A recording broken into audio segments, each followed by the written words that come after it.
ಬೀದರ್ನ BRIMS ಜಿಲ್ಲಾಸ್ಪತ್ರೆಯಲ್ಲಿ ಅನುಮತಿ ಇಲ್ಲದ nursing ವಿದ್ಯಾರ್ಥಿಗಳು ಚಿಕಿತ್ಸೆ ನೀಡಿದ್ದು, ಚಿಕಿತ್ಸೆ ಪಡೆದ ರೋಗಿಯ ಕೈಯಲ್ಲಿ ಊತ ಕಂಡುಬಂದಿದೆ.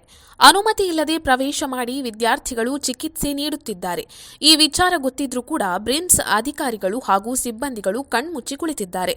ಇನ್ನು ಬ್ರಿಮ್ಸ್ ಜಿಲ್ಲಾಸ್ಪತ್ರೆಯಲ್ಲಿ ನರ್ಸಿಂಗ್ ಕಾಲೇಜಿನ ವಿದ್ಯಾರ್ಥಿಗಳು ಅಕ್ರಮವಾಗಿ ಟ್ರೈನಿಂಗ್ ಪಡೆಯುತ್ತಿದ್ದಾರೆ ಎಂಬ ಆರೋಪ ಕೂಡ ಕೇಳಿಬರ್ತಾ ಇದೆ. ಘಟನೆಯ ಬಗ್ಗೆ ಕೇಳಿದ್ರೆ ಆಸ್ಪತ್ರೆ ವೈದ್ಯಾಧಿಕಾರಿಗಳು ಉಡಾಫೆಯಿಂದ ಉತ್ತರ ನೀಡ್ತಾ ಇದ್ದಾರೆ. ಅದನ್ನ ಹೇಳ್ತಿದ್ದಲ್ಲ, ಯಾರು ಈಗ ಒಳಗೆ ಬಂದ್ಕೊಂಡು ಯಾರಂದ್ರೆ ಏನು ಗೊತ್ತದನ್ನ ಸರ್ ನಾವು ತೋರಿಸ್ಕೊಂಡು ಬಂದ ಅಂತಾರೆ, ಹಿಂಗೆ ಮಾತಾಡ್ತಾರೆ ಅವ್ರು. ನಮಗೆ ಅಂಥವ್ರನ್ನ ಯಾವ ರೆಗ್ಯುಲರ್ ಈಗ ಮಾನಿಟ್ರ್ ಮಾಡ್ತಾ ಇದ್ದಾನೆ. ಅವಾಗ ಅಂಥವ್ರು ಯಾರು ರೆಗ್ಯುಲರ್ ಬರ್ತಾ ಇದ್ದಾರೆ ಅಂಥವ್ರು ಹಿಡ್ಕೊಂಡು ಒದ್ದು ಹೊರಗತ್ತೆ. ನಾನು ಅದು ನೋಡ್ತಾರೆ, ನಾನು ಯಾರು ಸಪೋರ್ಟ್ ಕೊಡ್ತಾರೆ ನಾನು ಅಬ್ಸರ್ವ್ ಮಾಡ್ತಾ ಇದ್ದೇನೆ. ಈಗ ಇದ್ರ ಕಡೆಯಿಂದ ನಾನು 4-5 ಮಂದಿ ನಾನು ನೇಮಕಾತಿ ಮಾಡಿದ್ದೇನೆ. ಅದು ಸೆಕ್ರೆಟಾಗಿ ಅವ್ರಿಗೆ ಯಾರು ಬರ್ತಾರೆ, ಯಾರು ಬಿಡ್ತಾರೆ, ಯಾರು ಪರೀಕ್ಷೆ ತೊಗೊಂಡು ಬರ್ತಾರೆ, ಇವ್ರು ಏನು ಮಾಡ್ತಾರೆ ಎಲ್ಲ. ಇವನ್ ಇಂಜೆಕ್ಷನ್ಸ್ ಅದಕ್ಕೆ ಕಿಸಲ್ಲಿ ಇಟ್ಕೊಂಡು ಹೋಗ್ತಿದ್ರು. ನಾನೇ ಸ್ವತಃ ಹಿಡಿದವ್ರಿಗೆ ಬೈದು ಪೊಲೀಸ್ ಕಂಪ್ಲೇಂಟ್ ಕೊಟ್ಟು 4 ಬಡ್ದವ್ರು ಮತ್ತು ಮಾಡಿದ್ರು ಅಂತೇಳಿ ಶಿಕ್ಷೆ ಕೊಟ್ಟು ಹೋಗಿದ್ದಾರೆ. ಇದು ನನ್ನ ಗಮನಕ್ಕೆ ಬರತ್ತದ. ಇಲ್ಲ, ಹೊರಗಿನ ಸಿಬ್ಬಂದಿಗಳು ಯಾರು ಮಾಡ್ದಲ್ಲ ಈ ಥರ. ಅದೇ ಹೇಳ್ತಿದ್ದಲ್ಲ, ಕ್ಯಾಜುಯಾಲಿಟಿ ಬಂದಾಗ ಏನಂತ ರಶ್ ಇರ್ತದೆ. ನಾವು ಅಲ್ಲಿ ಪೇಷಂಟ್ ನೋಡ್ಬೇಕಾಗ್ತದೆ. ನಾವು ಇಂಜೆಕ್ಷನ್ ತೊಗೊಳ್ಳೋದು, ಇದು ಮಾಡೋದು, ಡ್ರೆಸ್ಸಿಂಗ್ ಮಾಡೋದು. ಯಾಕೆ ಎಲ್ಲರ ಗಮನ ಇರ್ತದೆ, ಪೇಷಂಟ್ ಕಾಪಾಡೋಕೆ ಗಮನಕ್ಕೆ ಇರ್ತದೆ. ಈ ಥರ ಏನು ಮಾಡ್ತಾರೆ, ಈ ಕಡೆ ಹೋದಾಗ ಯಾರು ತುಂಬಿರೋದಲ್ಲ ನಾವು ತೊಗೊಳ್ತಾರೆ, ಅವರು ಇಟ್ಕೊಂಡು ಎಪ್ರ ಅಂತ ಕಿಸ ಇಟ್ಕೊಂಡು ಓಡಿ ಹೋಗ್ಬಿಡ್ತಾರೆ. ಅದು ಚಾರ್ಜ್ ತೊಗೊಂಡು ಒಂದು 6 ತಿಂಗಳಾಯಿತು. ಇದು ನನ್ನ ಗಮನಕ್ಕೆ ಬಂದಿದೆ. ನಾ ಯಾವಾಗ ಚಾರ್ಜ್ ತೊಗೊಂಡು ಅವತ್ತಿಂದ ಹಿಡ್ಕೊಂಡು ಯಾವುದೇ nursing college other than government nursing college ಯಾರು ಬರ್ತಾರಲ್ಲ ಯಾರಿಗೂ ನಾನು ಅಲೋ ಮಾಡ್ತಾಯಿಲ್ಲ.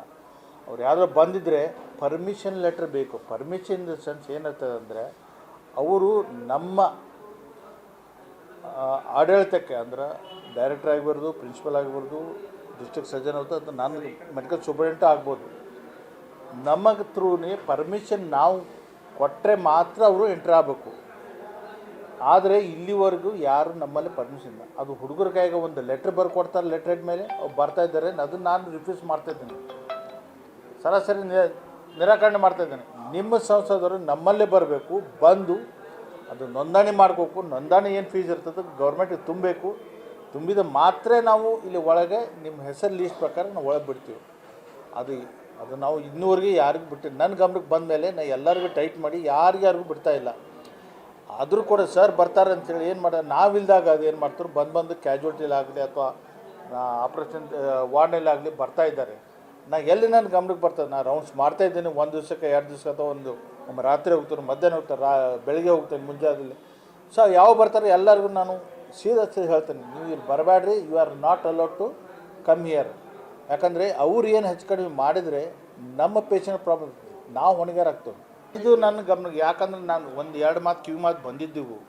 ಈಗ ಏನಾಗ್ತದೆ ಅಂತಂದರೆ, ಈಗ ಕ್ಯಾಜುಯಾಲಿಟಿ ಅಂತಂದರೆ ಏನು, ಸಾರ್ವಜನಿಕ ಸರ್. ಯಾವ ಪೇಷಂಟು ಎದಕ್ಕೆ ಬರ್ತಾರ, ಯಾವ ಮಂದಿ ಯಾವ ಬರ್ತಾರೆ ಗೊತ್ತೌದು, ಯಾರು ಪೇಷಂಟ್ ಇದ್ದಾರೆ, ಏನು ನೀ ಯಾಕೆ ಬಂದೆಪ್ಪ, ನೀ ಯಾರು ಅಂತ ಕೇಳಿದ್ರೆ, ಸರ್ ನಾವು ಪೇಷಂಟ್ ನಾವು ತೋರಿಸ್ಕೊ ಬರಬಾರ್ದನ್ರಿ ಅಂತ ಈ ಥರ ನಮ್ಗೆ ಒಂದು ಕ್ವಶನ್ ಕೇಳ್ತಾ ಇದ್ದಾರೆ. ಅದಕ್ಕೆ ಸಾರ್ವಜನಿಕನ ಯಾರಿಗೂ ನೀ ಬರಬೇಡಪ್ಪ, ನೀ ಅನ್ನಕ್ಕೆ ಎಲ್ಲ ಅದು ಸಾರ್ವಜನಿಕ ಎಲ್ಲ ಬರ್ತಾರೋ ಹೋಗ್ತಾರೆ. ಬಟ್ ನಮ್ಮ ಡ್ಯೂಟಿ ಏನು, ಯಾರಿದ್ದಾರೆ ಯಾರು ಇರ್ತಾರೆ ಅವ್ರನ್ನ ನಾವು ಐಡೆಂಟಿಫೈ ಮಾಡಬೇಕು.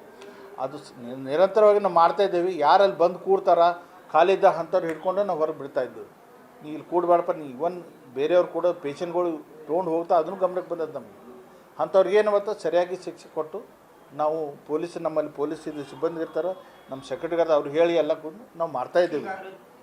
ಈಗ ಒಂದು ಬೆಳಗ್ಗೆ ಇರ್ತದೋ ಮಧ್ಯಾಹ್ನ ಸಾಯಂಕಾಲ ಯಾವ ಬರ್ತಾನೆ ಇರ್ತಾನೆ, ಯಾವಾಗ ಇದು ಇರೋದಿಲ್ಲ ಅವಾಗ ಬಂದು ಸಡನ್ಲಿ ಪೇಷಂಟ್ ಒಮ್ಮೆ ಜಾಸ್ತಿ ಒಮ್ಮೆ ಆ್ಯಕ್ಸಿಡೆಂಟ್ ಬರ್ತಾವೆ, ಆವಾಗ ಏನಂತ ಬಂದು ಎಂಟ್ರಿ ಆಗಿಬಿಡ್ತಾರೆ.